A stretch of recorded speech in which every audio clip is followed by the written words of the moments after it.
Then, Kevin, with an innocent look on his face, said something horrifying.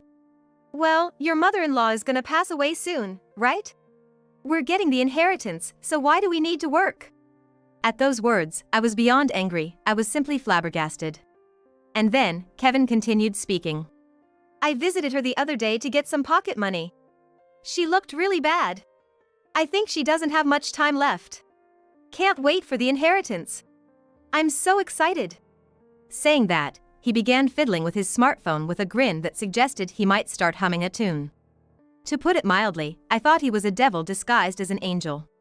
Kevin had turned greedy and sold the violin my mother cherished. I was already disappointed in Kevin, but now I felt utterly devastated.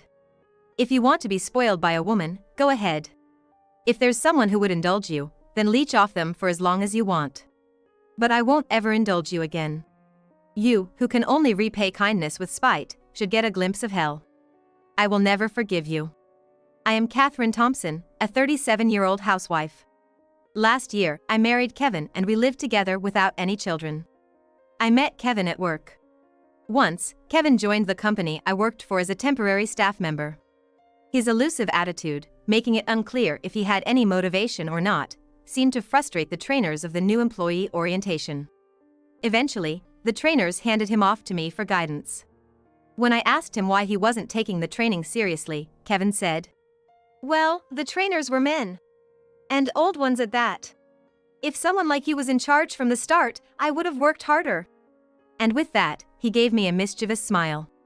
Somehow, Kevin's smile made my heart waver a bit.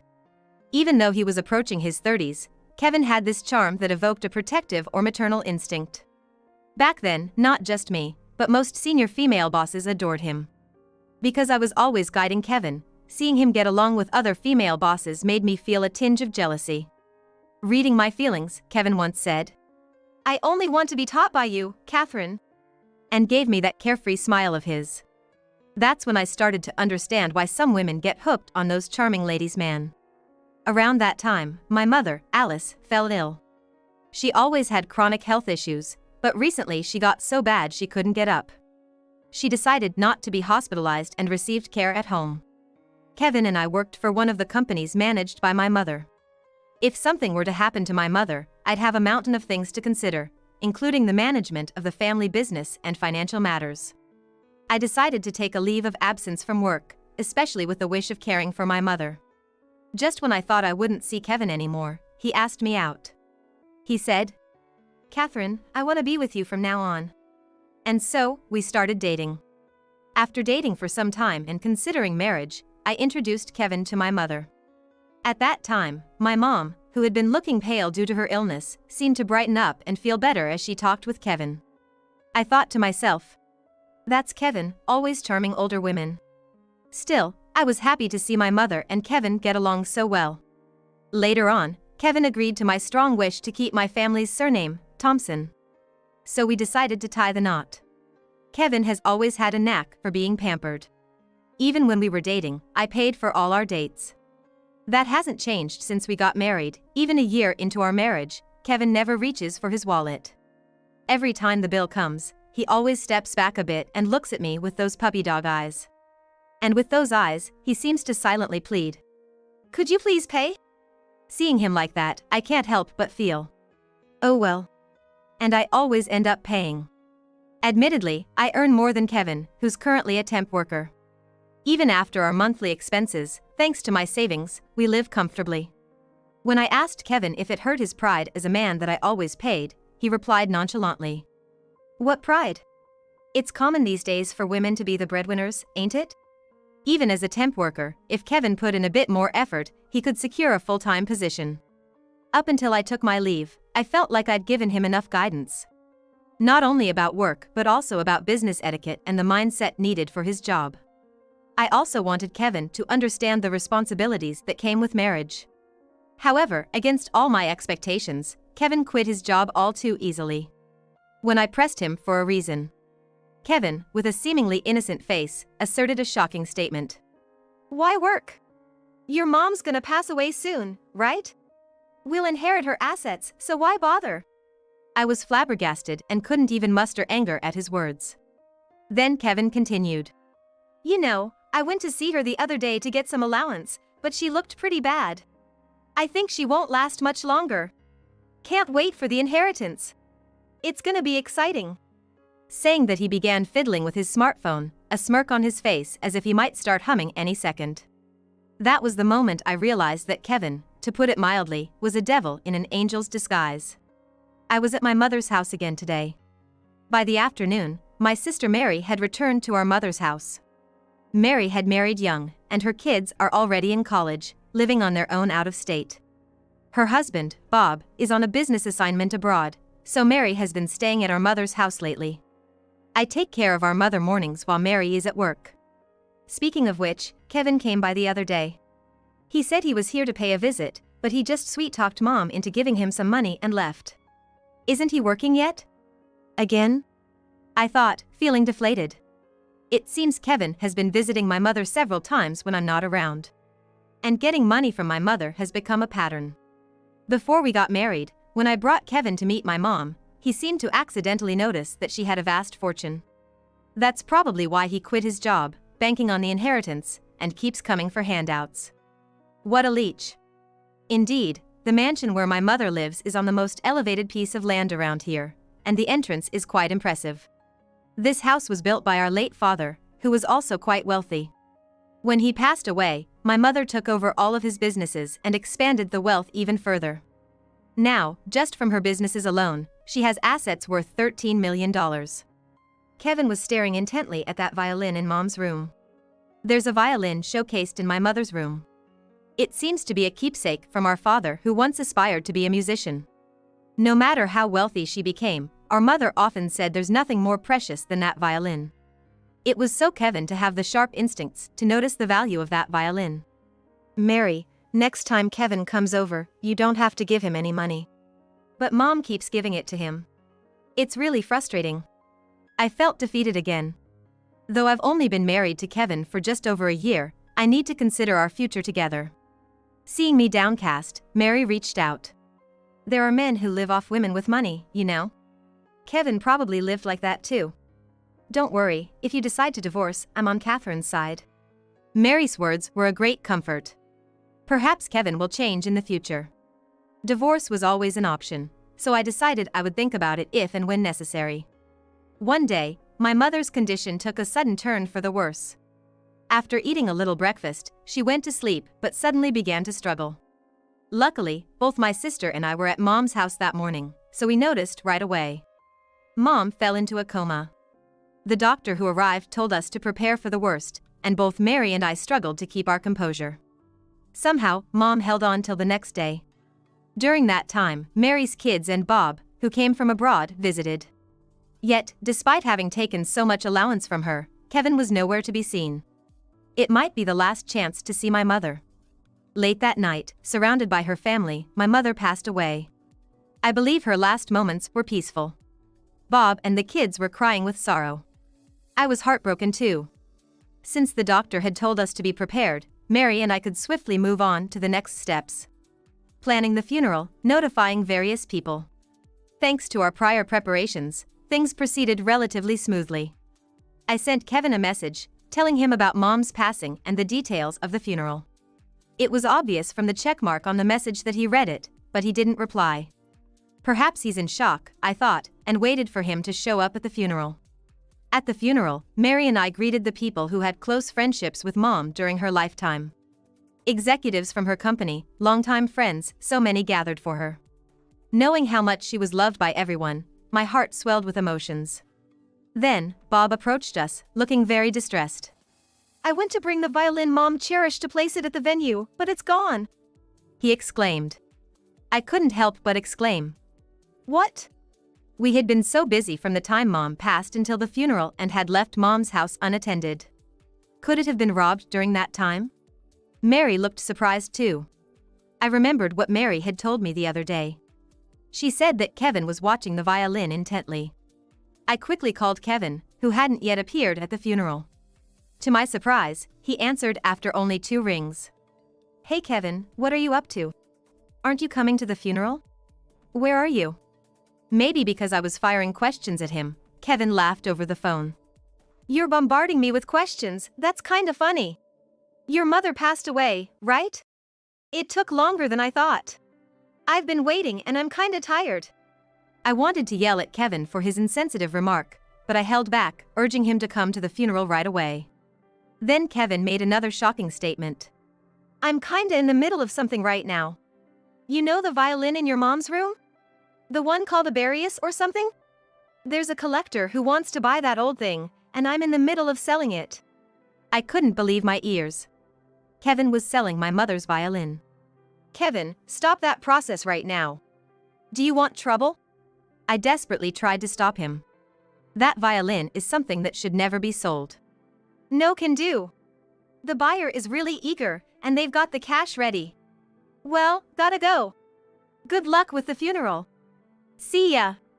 With that, Kevin hung up the phone. I couldn't share this about Kevin with everyone at the funeral. I decided to discuss it with Mary and Bob later on. Driven by greed, Kevin had sold the violin my mother cherished. I was already disappointed in Kevin, but now I felt utterly devastated. If you want to lean on a woman, go ahead. If you have someone who'll let you, then keep doing it and live off them. But I'm never gonna pamper you again. You, who can only repay kindness with malice, should go through hell. I will never forgive you. I screamed in my heart. After the viewing and the burial, Mary, Bob, and I took a brief rest at my mother's house. Just because the funeral was over, didn't mean everything was settled. My mother had a broad range of businesses, so there were a lot of things to sort out. But before that, I had to settle things with it. It's about Kevin. In the end, Kevin didn't show up for the entire funeral, including the viewing or even the burial. Considering how much he had leaned on my mother, I've totally given up on him because he didn't even say a last goodbye. What finally made me so was that Kevin had sold that violin.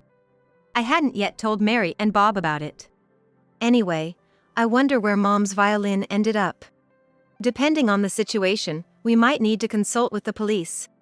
Mary, unaware of everything, looked concerned, resting her chin on her hand. Well, we might have to get the police involved. Catherine, I called someone who knows about the violin, so it'd be good to hear from them directly. Oh, look, here they come. As I said that, a loud engine noise could be heard from a distance. The sound of the engine stopped right in front of our house. Soon after, the sound of a car door slamming shut was heard.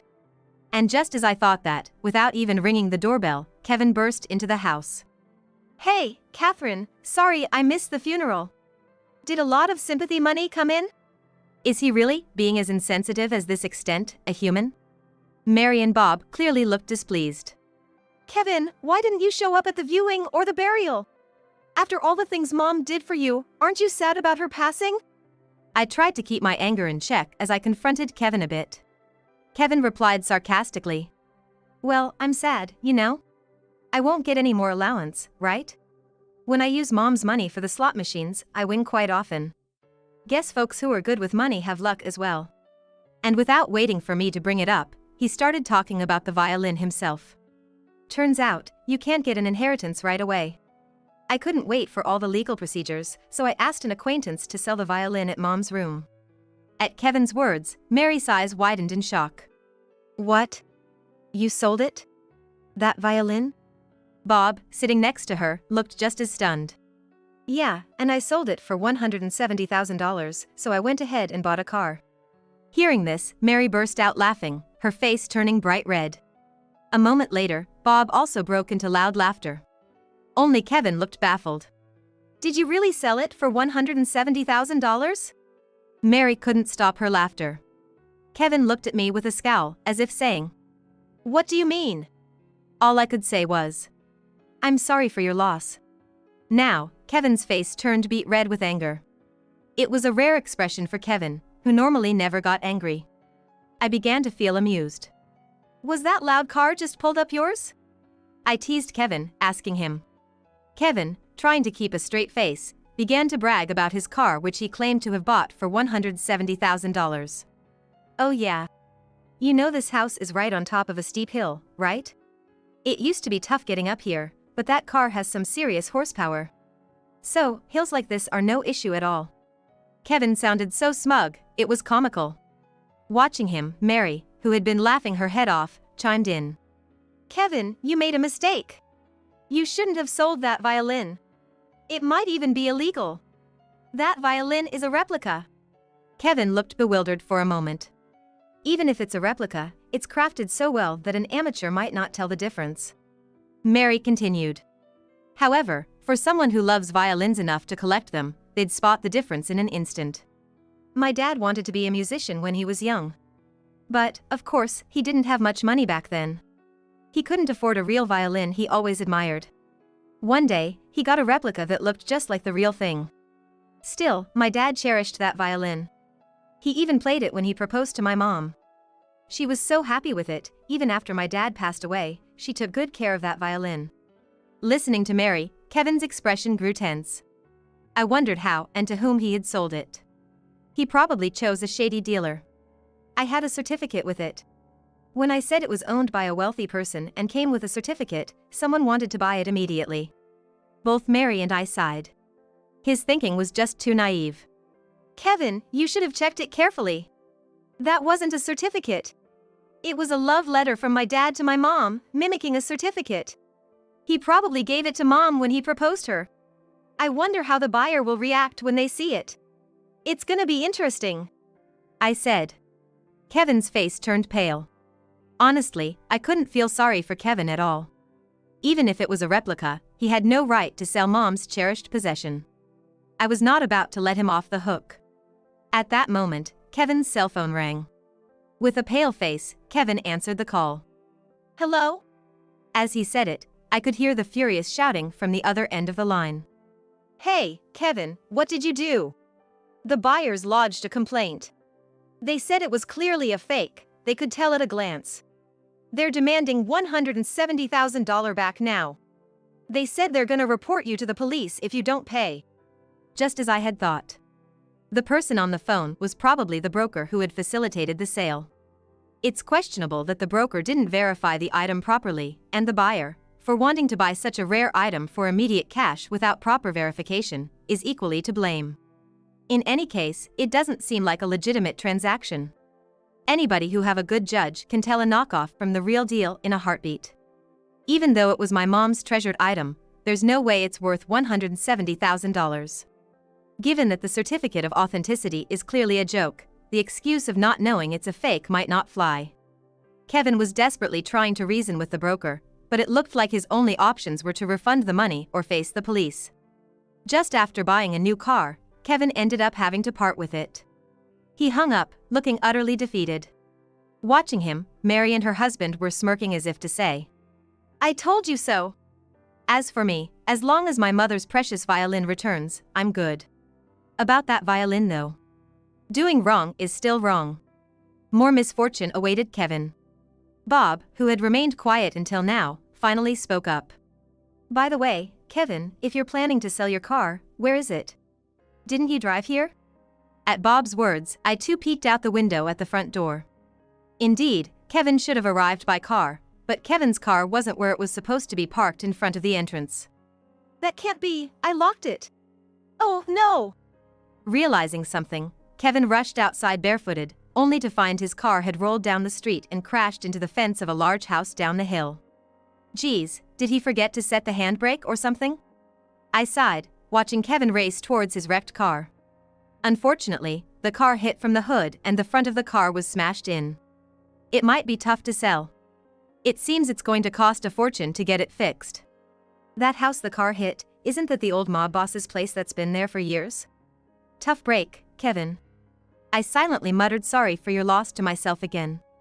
Not long after Kevin headed to the scene of his wrecked car, we went over to Mr. Mob Boss's place to apologize. After all, we were family, so we sincerely apologized for what Kevin did. Interestingly enough, the boss has been a neighbor for a long time and seemed to be good friends with my mother. He even attended my mother's funeral. The gentlemanly boss, in turn, expressed his condolences for our mother's passing and seemed to notice that my husband, son-in-law, was not at the funeral. This time, he stated that because it was solely Kevin's recklessness, he was the only one to be held responsible. As we were leaving, I glanced at the wall the car hit. It was heartbreaking to see the fine brick wall damaged. The moment we all got back to Mom's house, Kevin started talking about the inheritance again. Hey Catherine, when am I gonna get my share of the inheritance? Man, if it wasn't for Mom's inheritance, it would have been over. Kevin seemed oddly relieved. Seeing his misunderstanding, I felt the need to set him straight. What are you talking about? You're not inheriting a single cent. Kevin's face was a clear picture of confusion. I informed him that, being just a son-in-law and not having been legally adopted, he had no right to an inheritance. Why not? I was really looking forward to getting that inheritance. He's truly an insensitive and tactless man. Well, Catherine will inherit, so there's something in it for me. I felt tears coming by seeing Kevin, who seemed to only think about money. I pulled out a few photographs from my bag and laid them on the table. Seeing them, Kevin went pale again. Looking back, I really regret ever marrying you. I didn't mind your clingy side, but marriage is a serious commitment, with legal implications, way more than you think. Then, the doorbell rang. It was the police. Ah, that's me who made a call. Didn't someone steal Mom's violin? So, while you all were talking earlier, I contacted the police. Under Mary's guidance, the police tried to detain Kevin. Kevin, crying, resisted. Hey, why? You should overlook theft among family members, shouldn't you?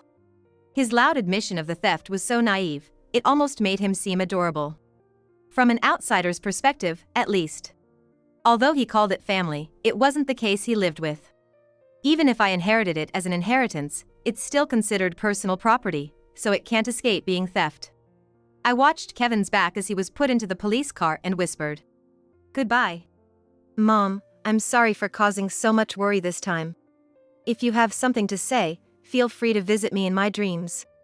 Saying that, I thought of my mother and prayed in my heart. In the end, various charges were imposed on Kevin, and it seems he's facing fines and compensations. He has admitted to the theft of the violin. He's being sued for fraud over that violin, but since Kevin didn't know it was a replica, the outcome is uncertain. Additionally, there are costs for repairing the fence at the gang leader's house and miscellaneous payouts for me. Apparently, some of the women Kevin was unfaithful with lent him a lot of money. When it was discovered that he was married, he was asked to return the money he had borrowed along with the breakup. Kevin has fallen into a whirlwind of debt, and right now, we're undergoing divorce mediation through our lawyers. Kevin brought up property division, but since I've been on leave since our marriage, we haven't really built any joint assets. I told him as much. Above the fireplace in the living room, photos of my mom and dad were placed side by side. I stared at them, thinking, I hope you two have met again on the other side. Next to the photos, my father's heirloom violin was displayed. We really wanted the violin returned, so we explained the situation to the buyer and got it back. The $170,000 were funds we squeezed out of my mother's inheritance. More than anything, getting the violin back was the top priority. Kevin plans to pay back the $170,000 in full. Catherine, make sure you don't fall for another moocher next time. Mary looked a little lonely since Bob had gone back abroad. Since I'm now single, I'm thinking of staying at my mother's house for a while. Again, it seems the women Kevin cheated with were ones he had previously mooched off of. The detective I hired to investigate Kevin told me. Kevin has gotten a little money from a lawyer and wanted to show these women his manly side, which is none of my business any longer. It seems he joined my company without any real intention of working, likely looking for another easy mark. And I turned out to be his target. Mary pointed it out to me, and I deeply reflected on my past actions. I learned from a private investigator that Kevin had been estranged from his parents a long time ago. Apparently, they were utterly disappointed with Kevin for not working and relying on women to support him. I can relate to their feelings more than ever now. The fact that Kevin, as an adult, couldn't live without leeching off women makes me pity him. Maybe when he was younger, there were women willing to support him. However, living like that for the rest of his life seems nearly impossible. I hope this incident makes Kevin reflect on his actions and realize the value of working and earning money. I've returned to work after my leave. The company my mother left behind is going to be taken over by Bob, and he'll be returning from abroad soon. That's why Mary's been cheerful recently, and I've been enjoying the hearty breakfasts made by her. When I was getting ready to head to work and about to put on my shoes. Oh, almost forgot. I took off my half-putted-on shoes and went to the living room to say my morning prayer. Then I talked to my parents as usual. Off I go, Mom and Dad. Hope today's gonna be a good day. With that, I opened the front door and stepped out.